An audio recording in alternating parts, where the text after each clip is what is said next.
the Prentice Allsup Heating and Air Coach's Corner, fueled by Donut Country and McDonald's on 1019, 100.5, 1450, WGNSSports.com, and BigGTV.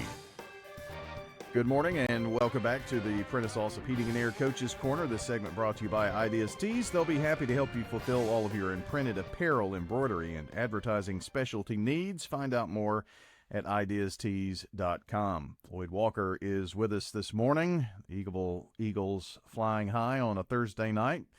Made it back from McEwen, 42-28. I would ask you how the scenery was to McEwen. Did you see much scenery?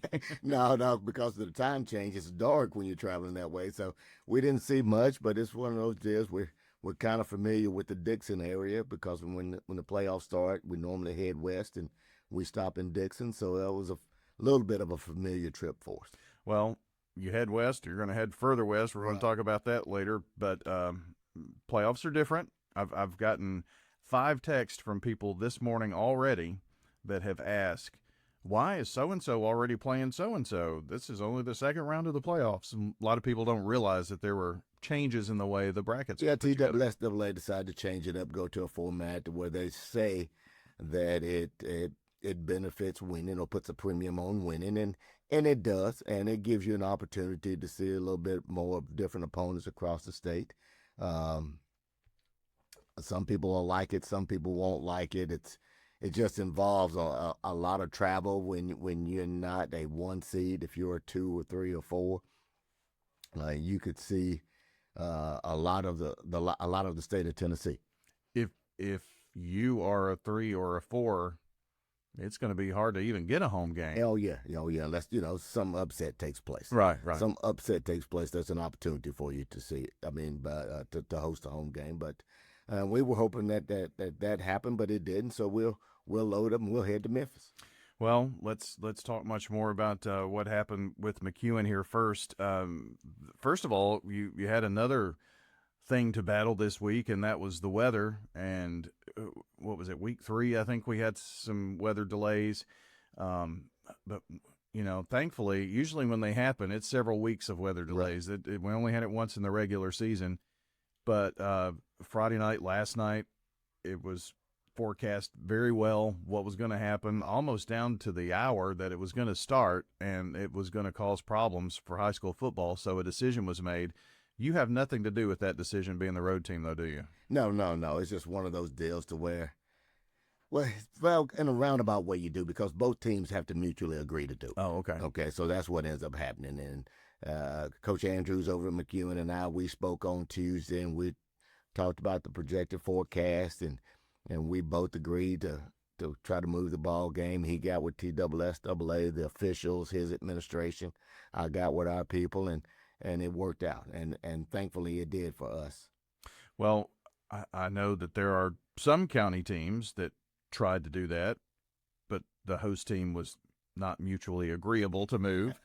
And so that's part of the reason why we were on the road last night as well with Riverdale. But a lot of people have to make a decision, and it affects a lot of people that sometimes you don't think about whenever you move a game.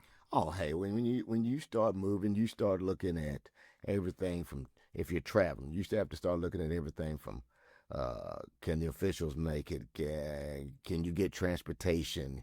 Can you adjust your pregame and postgame meals? If you do anything for kids, like we feed our kids the night before, we call it carb night. Can you get carb night moved to another night? And it's just a lot of logistics that go into a Friday night ball game, especially when you have to change it. Yeah, and the people to work and all of that. I hear the argument about people saying, well, it's rain. Football, you play in the rain.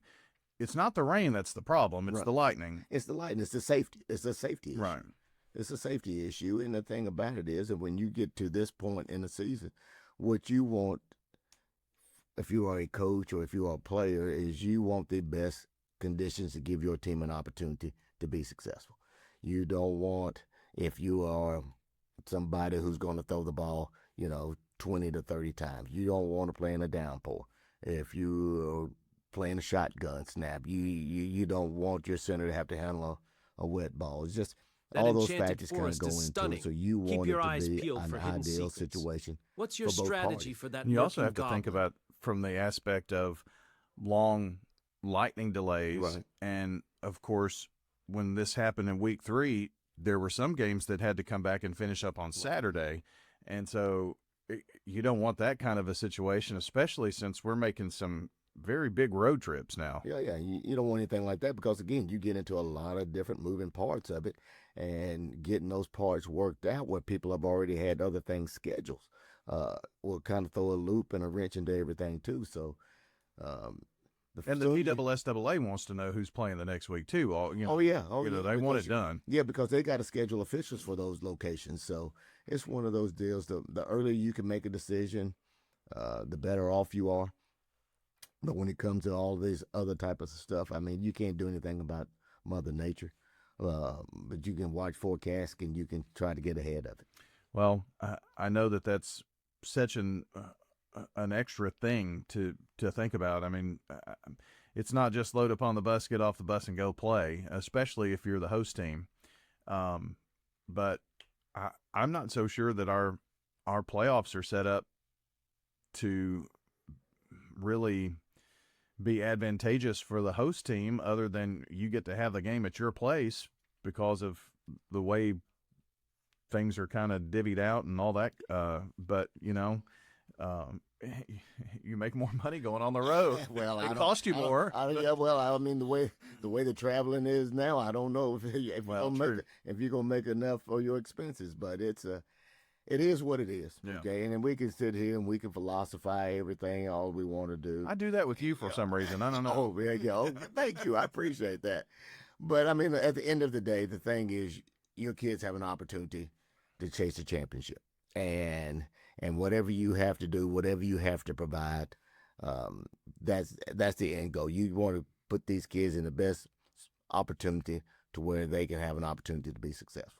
Well, you had that opportunity to go to McEwen, and you get out in front early, and that's huge on the road to do that. Oh, it was. I mean, field position played a huge part of it in the first quarter. We stopped them several times on fourth down. We were able to change field position. We were able to execute, put points on the board, start to build that momentum, and it carried through for the entire 4 quarters of that ball game.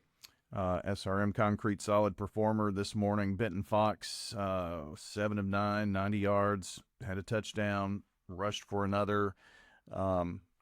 When he's clicking, Jordan's clicking. It's tough to stop. It is when we can get the ball in different people's hands and spread people out. It gives us better opportunity to put points on the board. I thought Benton really did a good job offensively of just handling what we wanted him to get done. But, I mean, we go back and we look at the defensive side of it. His name's not on that sheet because we just went and really redid his stats again. Was a young man named Casey Moore who just been off the radar all season long, had to fill in for Aiden Vestal, who was homesick.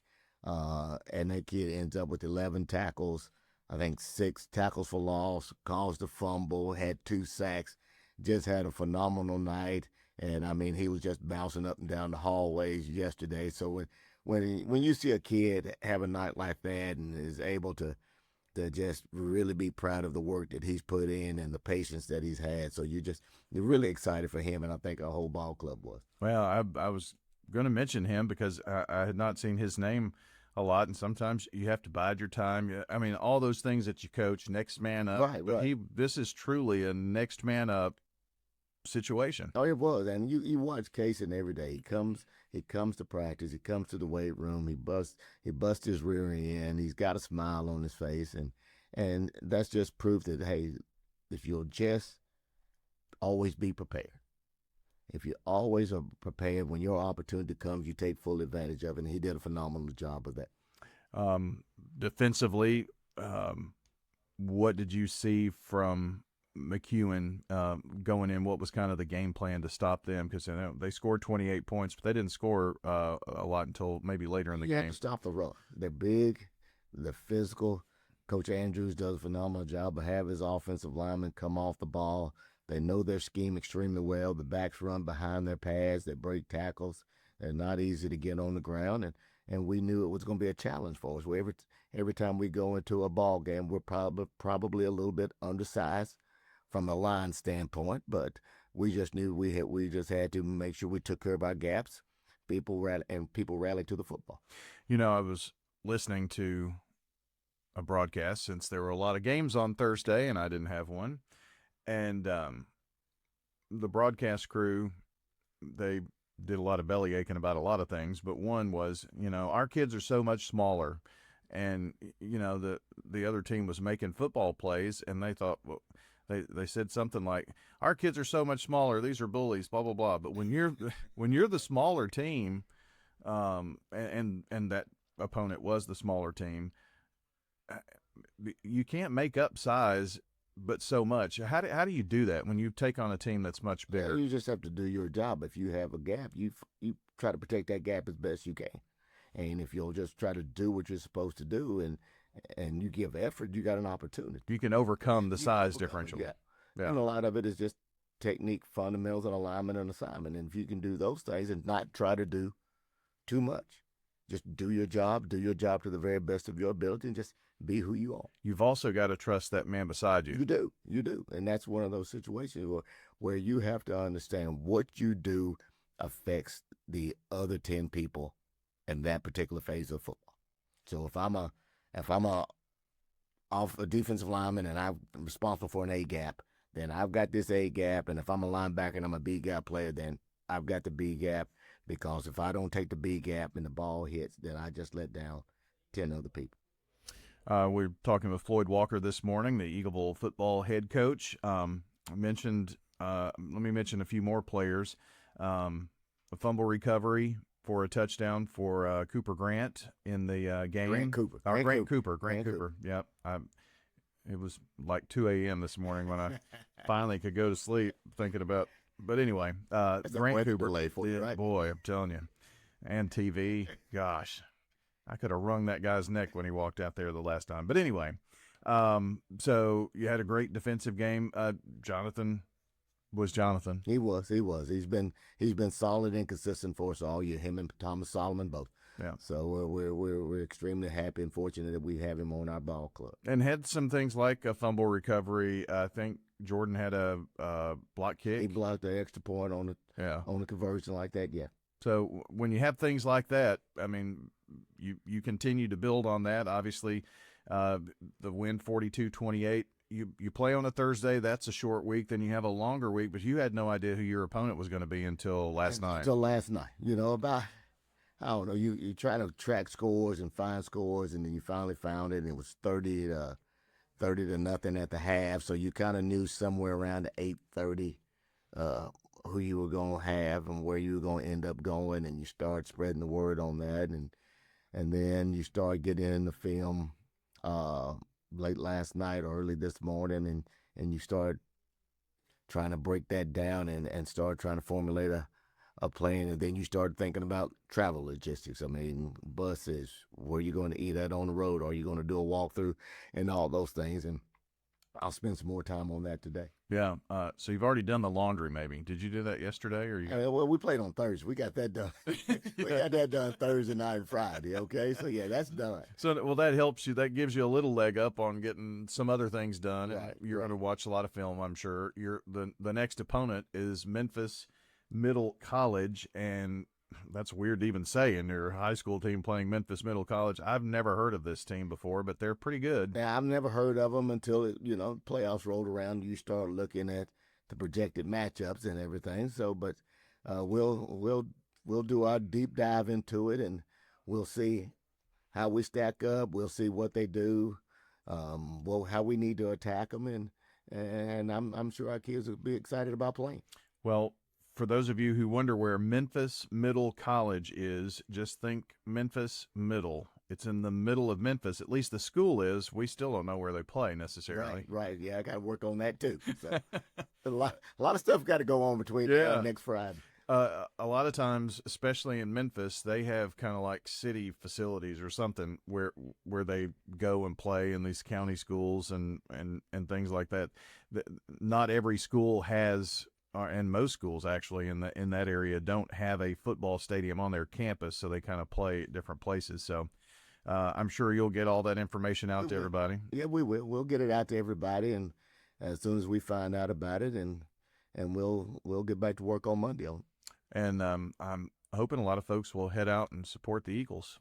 Well, they always do. So I mean, I'm not overly concerned about our community supporting these kids. They've always done a phenomenal job throughout the years. Whether we've been to McKenzie, Dresden, Decatur, Riverside, we've traveled to different places west, and we've always, and our community's always done a super job of representing Eagles.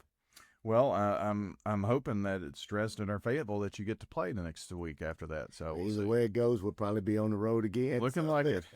I would prefer Fayetteville because it's a little bit closer. And no one has ever thought anyone would say I prefer Fayetteville, but yeah. Yeah, true. Yeah, it's not a must-travel to destination. No, it's not on the top 10 list from Forbes or anything like that. But good talking to you this morning, Floyd. Congrats on the win. One final thing, Eagleville being one of the final 16, that's a huge accomplishment for anybody. Won a playoff game, on to the second round, and hope this thing keeps going. Well, we appreciate you, Brian. We appreciate everything y'all do for us and for high school athletics around Rutherford County. All right, that's Floyd Walker here on the Coaches Show, brought to you by State Farm agents Andy Womack, Dana Womack, Celeste Middleton, Alex Williams, Ron Reeves, and Emerson Williams. Like a good neighbor, State Farm is there.